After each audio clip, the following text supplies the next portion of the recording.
Hey, moms and dads, don't you just love when your child reminds you about a school project at bedtime the night before it's due? With Skylight Calendar, you can avoid those last minute oops moments. It visually displays your family schedule in one place with different colors for each family member, so you can eliminate those last minute surprises that upset your kids. Skylight Calendar is a Wi-Fi connected digital display that syncs seamlessly with all your calendars and visually showcases your family's schedule on an HD touchscreen. You can manage events, chores, and grocery lists on the go with the free Skylight app. This is a game changer for families like ours. And your happiness is Skylight's happiness. So if in 120 days you are not 100% thrilled, you can return it for a full refund, no questions asked. This is a great Mother's Day gift. And right now, Skylight is offering our listeners $30 off their 15-inch calendars by going to skylightcal.com/calm. Go to skylightcal.com/calm for $30 off your 15-inch calendar. That's skylightcal.com/calm. So do you have a child who is bossy with siblings, friends, and you, who melts down over changes in plans during transitions or when little things go wrong, who acts like a sore loser when playing games? Maybe you've got a little one who collects little stones and acorns in their pockets, only to be found once they're banging around the dryer. Or maybe you have a child who wears the same clothes every day and eats the same foods. It's oftentimes simple carbs, mac and cheese, and chicken nuggets because of anxiety. Some of you have kids who say, that's not fair, and they won't stop following you around until they prove their point. Some of you married someone like that. What about kids who have difficulty with executive functioning skills and following directions?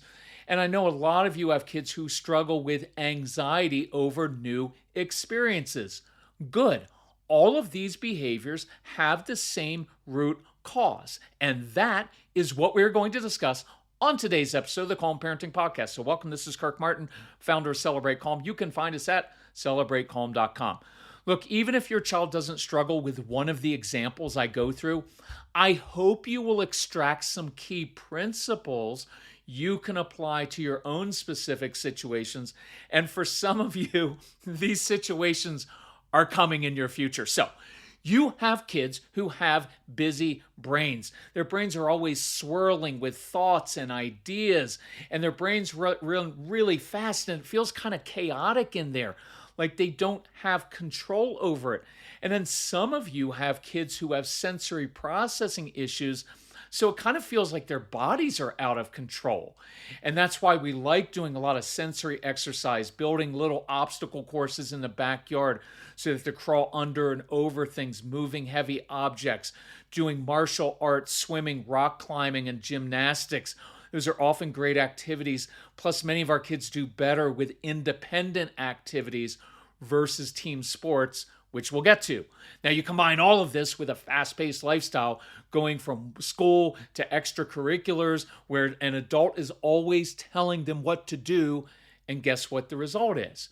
It feels like their world is out of control. So they try to control other people and situations.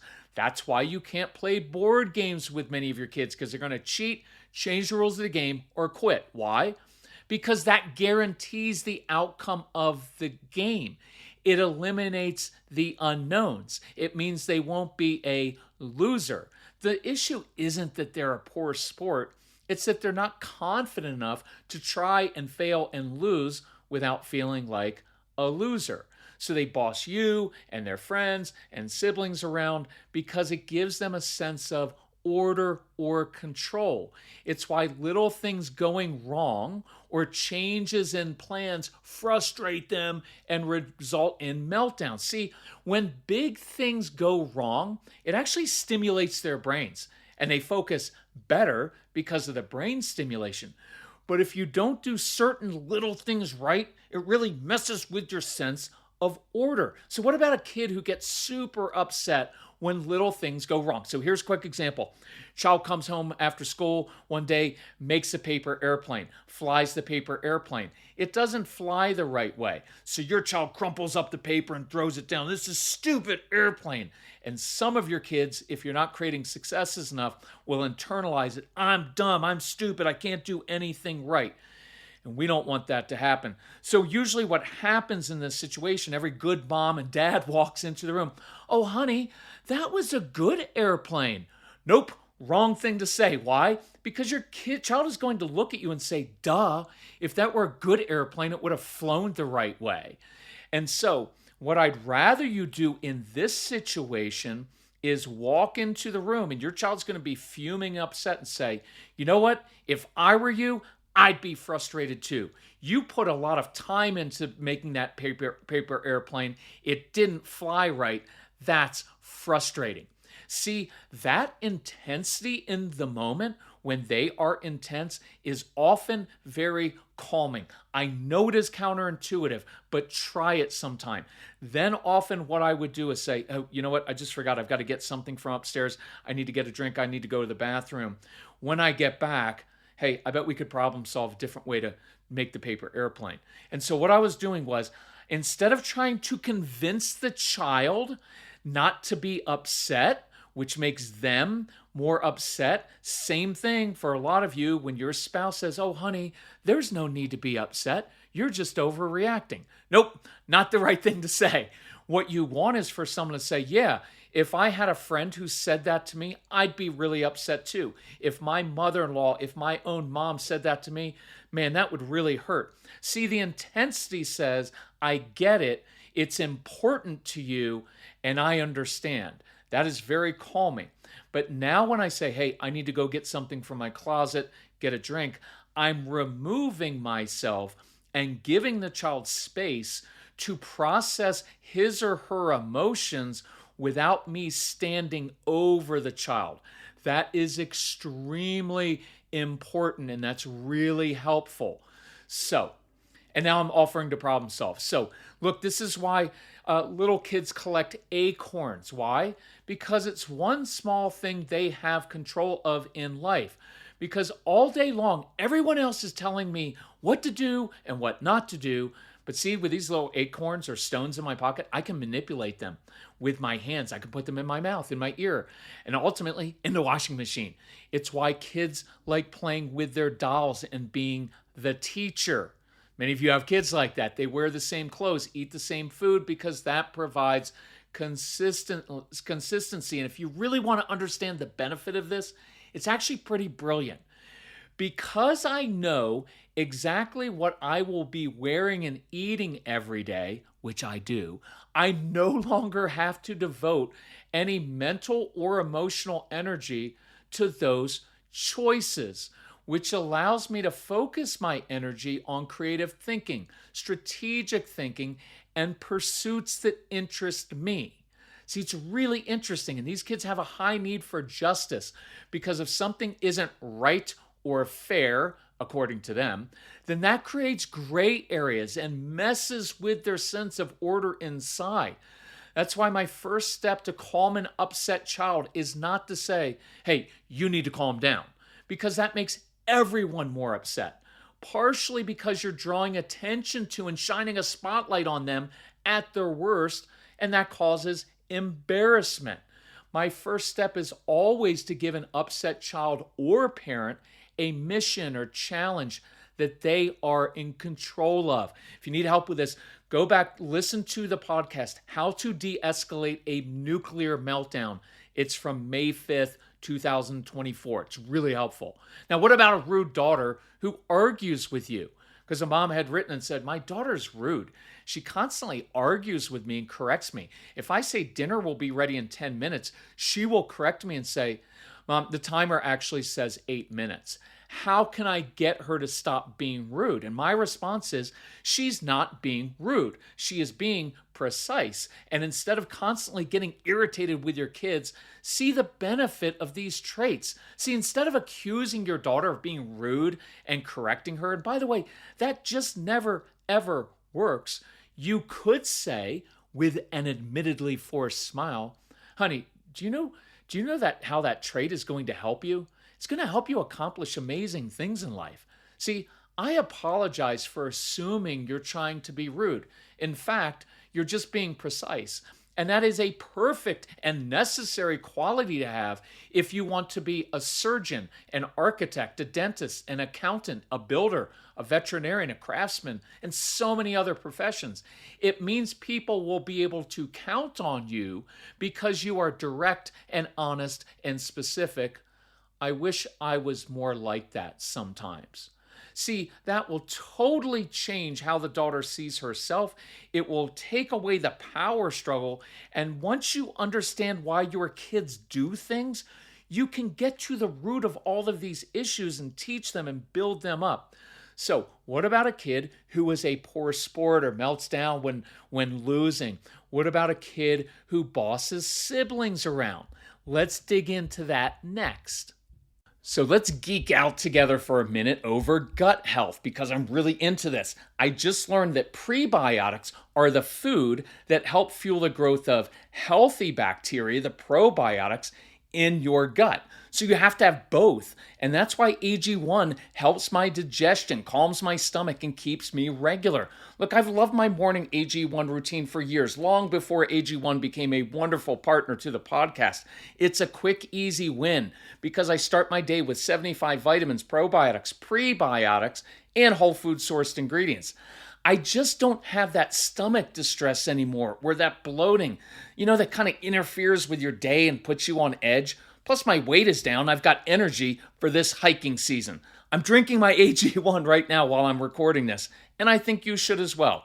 AG1 is offering new subscribers a free $76 gift when you sign up. You'll get a welcome kit, a bottle of D3 and K2, which I love, and 5 free travel packs in your first box. So check out drinkag1.com/calm to get this offer. That's drinkag1.com/calm to be kind to your gut. When we moved to our home, we were quoted a cost of over $20,000 for some trees and shrubs, but we just saved 90% with fast-growing trees, and they helped us get the exact privacy and flowering trees and shrubs for our specific climate, and it's delivered right to our door in days. Fast Growing Trees is the biggest online nursery in the US with thousands of different plants and over 2 million happy customers, including us. They take the hassle out of creating your dream yard. Their Alive and Thrive guarantees ensures your plants arrive happy and healthy. Plus, get support from trained plant experts on call to help you choose and care for the right plants. This spring, Fast Growing Trees has the best deals for your yard, up to half off on select plants. Plus, listeners to our show get an additional 15% off their first purchase when using the code CALM at checkout. That's an additional 15% off at fastgrowingtrees.com using the code CALM. fastgrowingtrees.com/calm. Offer is valid for a limited time. Terms and conditions may apply. So you have a child who strikes out and throws his or her bat, loses a game, and causes a scene. And you naturally get embarrassed and angry with the child, especially since you're investing so much time and money into this. And by the way, know that strong-willed kids usually won't practice at their sports or their instruments. So just know that. Okay, so here's what I'd advise you to do, and a couple key principles. Number one, most of our kids struggle with losing. I either wouldn't bother playing board games with them, or I just let them know firmly, look, I'll play with you, but only according to these rules. And then just be firm with that. When we had these kids in our home, I'd play board games and I'd talk them through the fact that I was winning. That didn't mean they were losers. And sometimes it worked, and sometimes they just needed to mature. Number two, it is embarrassing when your child is the only one on the field losing it or yelling at the ref. And I know I would feel like I'd be up in the stands or shaking my head, fuming, swearing, I'll never let this kid play again after acting like that. And you may even beat yourself up, right? Like you somehow caused this or it's your fault. Stop that. It's not. It's just the way some kids are. All of those feelings you feel are normal and even warranted. But I want you to practice just being completely stoic in these moments. Remember that word. I'm stoic, not emotional. Almost like it's someone else's kid, because you are infinitely more patient, and so am I, with someone else's child than your own. And other people are often more patient with your child than with their own. It's why when coaching kids, I would never directly correct or coach Casey. I had another dad do that, and then we would switch up. It just worked better. So be even, matter of fact, when you correct strong-willed kids, and even when you praise these kids. And I would actually to be like that before games and even after. So here's what I'd focus on. Number 3, role play with your child. Role play losing. Practice a new response to striking out or letting in a goal. I used to take kids who played soccer to a local soccer field, and I'd shoot on them, and I'd score again and again and again. Not to rub it in, but to practice the feeling of letting up a goal.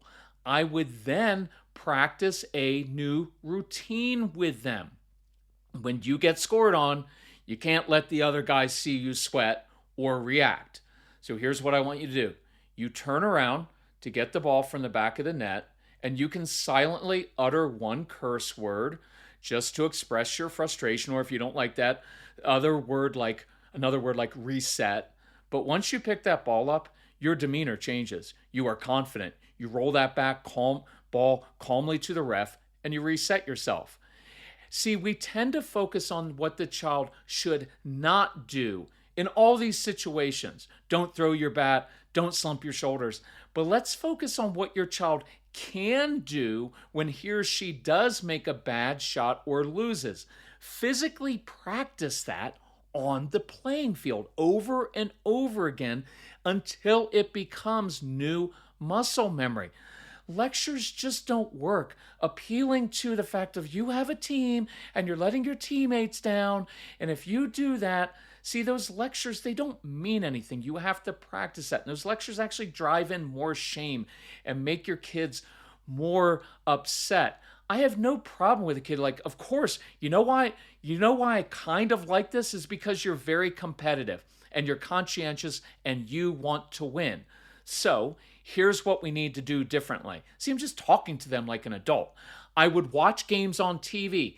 Notice other players' body posture, right? It's why Drew Brees and Patrick Mahomes have always been such good leaders under pressure, and why, to be honest, Aaron Rodgers isn't.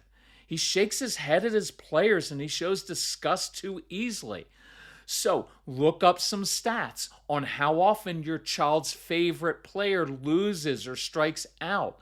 The idea is to normalize losing and reinforce that it doesn't make your child a loser. Simply means he lost the match or the game. Try to teach patiently like it's someone else's kid rather than lecture impatiently, because your child will pick up on any negativity and shut down. Remember, stay stoic. Hey, you've got this, son. I know it's hard, but this is what separates the greats from the mediocre players. It's that mental and emotional game. I know you've got that.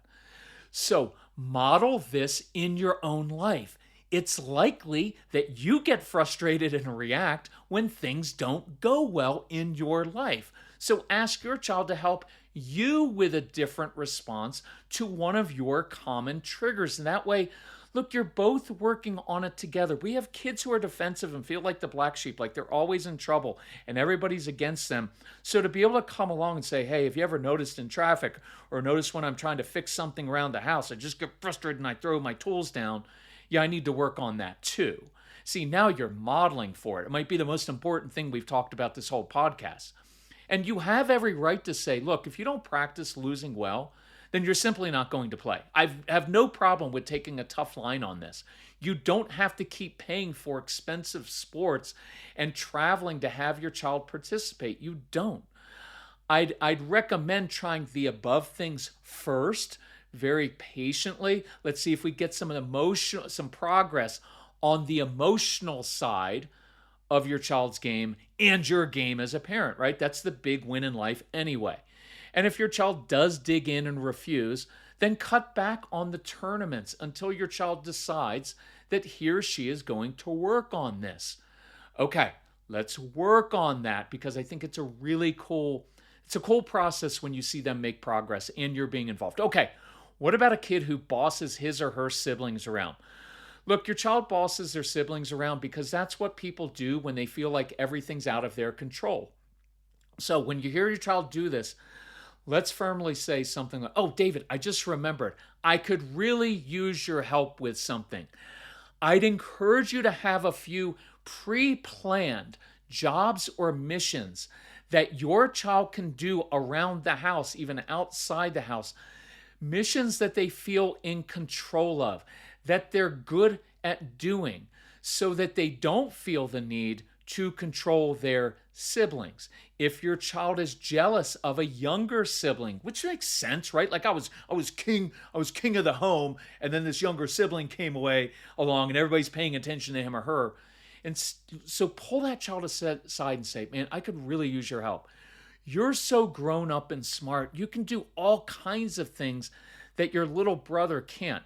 Could you be my deputy, my helper, with some grown-up jobs?" See, that way you're giving the older child some space to own their own things, to own these grown-up jobs, to be alongside you. So we're removing the dynamic of, "Oh, you're in competition with your younger child for my attention." No, I'm giving that child intensity, doing more grown-up jobs. We call it in our curriculum giving kids their space and place. Really interesting concept. Now, back in the day, kids would come to our house after school to do homework, and they would boss me around. They'd walk into our house and start telling me what to do. And my first instinct was, "Hey, you bossy little jerk. No wonder you don't have any friends." But I didn't say that. But when I would step back and think, "Hey, what's really going on here?" I could always find a solution. That's part of why I like being in control of myself, is because now my internal world slows down. I can see, I don't take it personally. I can see situations more clearly. And so the reason I chose this topic today is actually because a teacher emailed and said, "Hey, some parents bought your programs and they shared with me the ADHD University and the Strong-Willed Child programs. And just understanding how their brains work has helped me immensely in the classroom and with my own kids at home. I never learned this, even though I have a master's degree in child development." So parents, if you have our programs, we're happy to share these with your child's teachers so they know what to do in the classroom.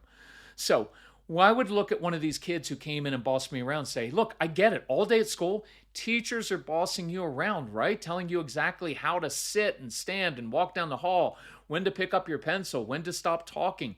And it's chaotic at school with loud bells every 50 minutes, kids running around outside at recess. The cafeteria is really loud.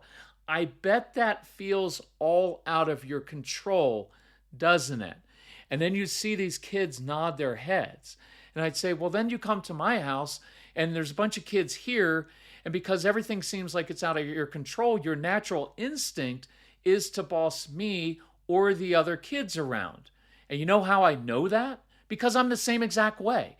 When I'm not feeling well, when my body is out of order, I get very particular about things because I want that balance inside. So here's the deal. You don't have to boss me around because I've got everything under control here. But here is what I could use your help with. If you could go to the basement, you'll find a broom that's broken. Could you find the duct tape and see if you could fix that for me? Because that would really help. And before I'd even finish my sentence, the kid would be scrambling off down into the basement. I didn't tell him to stop being a bossy jerk. I didn't lecture him about how people don't like to be bossed around and how it's always much nicer. No, those icky patronizing lectures don't work. I simply gave him insight into his own brain and how he works. Yeah, when you feel like you're out of control, everything's out of control, you want to control other people. That would be great for most of us as 40 and 50-year-olds to know. And then I gave him an opportunity to be in control of just one simple little stupid thing in this world. One thing he could be successful at. One way he could help and feel like he had a purpose.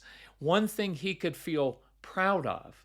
See, there's a certain amount of compassion that is helpful with yourself and with your kids. It doesn't mean you have to be soft or make excuses for your kids' behavior. Your goal, this is interesting, this is good to me, I think. Your goal is to be understanding without giving in. I'm simply trying to understand that my child, my spouse, my coworker isn't usually just being an irritating jerk on purpose. There's almost always something underneath that's driving these behaviors. And so you don't have to give in, you don't have to make excuses.